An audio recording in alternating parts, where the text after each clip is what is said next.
തീർച്ചയായിട്ടും കണ്ണു നിറയും. ഇത് കേൾക്കുമ്പോൾ എനിക്കും ഉണ്ട്, എനിക്ക് 2 ഏട്ടന്മാരാ. അപ്പം എനിക്കിത് കേൾക്കുമ്പോൾ ആ ഒരു ശരിക്കും റിലേറ്റ് ചെയ്യാൻ പറ്റുന്നുണ്ട്. ദിവ്യ പറയുമ്പോൾ നമ്മുടെ ഏട്ടന്മാര് നമ്മളെ പിടിക്കുമ്പോൾ നമുക്ക് തോന്നുന്ന ആ ഒരു ഫീൽ ഉണ്ടല്ലോ. വീഡിയോയിലുണ്ടായിരുന്നത് ആണോ? ഏടത്തിയമ്മ പറയും ഒന്ന് കല്യാണമായിട്ടുണ്ട്. ഏടത്തിയമ്മക്ക് ഭയങ്കര ഭയങ്കര എന്ന് പറഞ്ഞാൽ ചെയ്തിടും. അത്രക്ക് ഇഷ്ടം. വേഗം ഒന്ന് കെട്ടിയിട്ടുണ്ടെങ്കിൽ എണ്ണമാണ് ദിവസങ്ങൾ. എല്ലാരും അങ്ങനെയാണ്. പിന്നെ ഏപ്രിലിൽ അങ്ങനെ ആയതുകൊണ്ട് ഈ ഇത്രയും നീട്ടണമെന്നൊക്കെ കുറെ പേര് ചോദിച്ചു, വേഗം കല്യാണം കഴിച്ചുകൂടെ അങ്ങനെ ഇങ്ങനെ. എല്ലാരും ഹാപ്പിയാണ് ഇപ്പൊ. എല്ലാത്തിനും ഒരു സമയമുണ്ട്. ഇപ്പൊ അമ്മയ്ക്കും ചേട്ടനും എല്ലാവർക്കും സന്തോഷാണ്. പിന്നെ എന്തിനാ ഈ കണ്ണുകൾ നിറയണേ? അതെ, എന്നാലും നമുക്കത് പറയുമ്പോൾ അറിയാണ്ട് ഒരു ഇമോഷണൽ, നമുക്ക് ആ ഒരു ഇമോഷനിൽ വന്നു പോണ ഒരു ഇതാണല്ലേ. നമുക്ക് ചിരിക്കാം. ചിരിയുണ്ട്. ചിരിയുടെ കൂടെ ആനന്ദക്കണ്ണീര്. സത്യം, ആനന്ദക്കണ്ണീരാണത്. അല്ല, നമ്മള് ഒരിക്കലും നമുക്ക് തിരിച്ചു കിട്ടുമെന്ന് പ്രതീക്ഷിക്കാതിരുന്ന സമയത്ത് പെട്ടെന്ന് നമ്മുടെ അമ്മയുടെയും വേറെ ആരുടെയും അല്ല, സ്വന്തം അമ്മയുടെയും ആങ്ങളയുടെയും ആ സ്നേഹം, അവരുടെ ഒരു ലാളന, അവരുടെ ഒരു കരുതൽ, അതൊക്കെ കിട്ടുമ്പോൾ നമുക്ക് വല്ലാത്തൊരു തിരിച്ചു കിട്ടുമ്പോൾ ഉണ്ടാകുന്ന സന്തോഷം. പിന്നെ അതുപോലെ തന്നെ ഞാൻ ഏട്ടന്റെ കൂടെ വാലിയ തൂങ്ങി ഇങ്ങനെ നടക്കണ്ടല്ലോ, കുട്ടിക്കളി കളിച്ച്. പക്ഷെ അതൊക്കെ എന്റെ നല്ല പ്രായത്തിൽ നഷ്ടപ്പെട്ട കുറച്ച് കാലങ്ങളല്ലേ. അതൊക്കെ എനിക്ക് തിരിച്ചെടുക്കണ്ടേ? തീർച്ചയായിട്ടും. നമുക്കൊരു ഈ ഒരു ജീവിതമല്ലേ ഉള്ളൂ. ഈ ഒരു ജീവിതത്തിൽ ഇതെല്ലാം കുറച്ച് കുട്ടിയായിക്കോട്ടെ. അതെ, കുട്ടിയായിട്ട് തന്നെ അതൊക്കെ അങ്ങ് എൻജോയ് ചെയ്യാം. എനിക്ക് നഷ്ടപ്പെട്ടതൊക്കെ ഞാനൊന്നും ആസ്വദിക്കട്ടെ. തീർച്ചയായിട്ടും ദിവ്യ.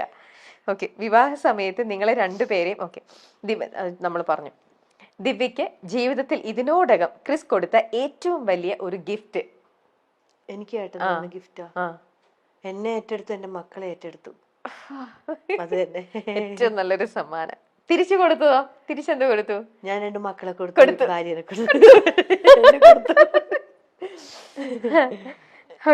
നിങ്ങൾ പറയാതിരിക്കാൻ പറ്റില്ല, നല്ലൊരു അപ്പ അമ്മ ഏട്ടന്റെ, പറയാതിരിക്കാൻ പറ്റില്ല. അവരെവിടെ? എറണാകുളത്താണോ? അവര് എറണാകുളത്താണോ? ട്രിവാൻഡ്രത്ത്. അവരും ട്രിവാൻഡ്രത്താണോ? എറണാകുളത്തും വരും. 2 സ്ഥലത്തായിട്ട്. പിന്നെ ഏട്ടന്റെ ചേച്ചിയുണ്ട്, പുഷ്പ ചേച്ചി, US-ലാണ്, ഡോക്ടറാണ്. അതും എന്താ പറയണ്ട അറിയില്ല, എന്നെ അതുപോലെ സ്നേഹിക്കുന്നുണ്ട്.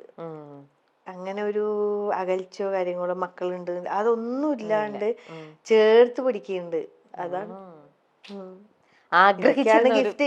അതെ, ആഗ്രഹിച്ച ഒരു ലൈഫ് ആണ് ദിവ്യക്ക് ഇപ്പൊ കിട്ടിയത്. ചിലവര് പറയില്ലേ, മക്കളുണ്ടെങ്കിൽ ചിലവര് മക്കളെ വേണ്ട, നീ മാത്രം മതി എന്ന് അങ്ങനെ നോക്കുന്ന ഇഷ്ടംപോലെ ആൾക്കാരുണ്ട്. ഞാൻ എന്റെ തന്നെ അറിവിൽ എന്റെ ഫ്രണ്ട്സൊക്കെ ഇങ്ങനെ അനുഭവം ഉണ്ടായിട്ടുണ്ട്. അപ്പൊ അവര് പറഞ്ഞിട്ടുണ്ട്, മക്കളെ വേറെ അവരെ വീട്ടിൽ നിർത്തിയിട്ട് അവള് അവന്റെ കൂടെ വേറെ പോയി, അങ്ങനത്തെ ഒക്കെ അവസ്ഥയുണ്ട്. പക്ഷെ അതിലൊന്നും എനിക്ക് താല്പര്യമില്ല. കാരണം എന്റെ മക്കളെ, ഞാൻ നൊന്ത് പ്രസവിച്ച എന്റെ മക്കളെ ഞാൻ ഇത്ര പോലെ നോക്കി.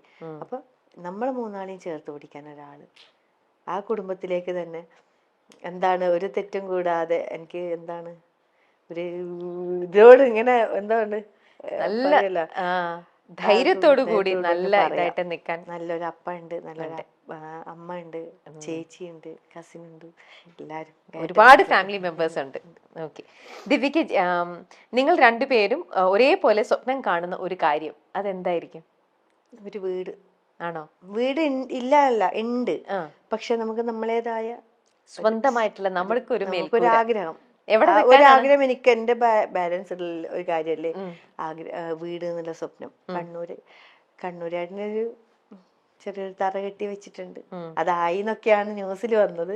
2 നില വീട്, പിക്ചറൊക്കെ ഇല്ല, സംഭവം കെട്ടിയിട്ടില്ല. അതിന് പതുക്കെ മതി, തിരക്കൊന്നുമില്ല.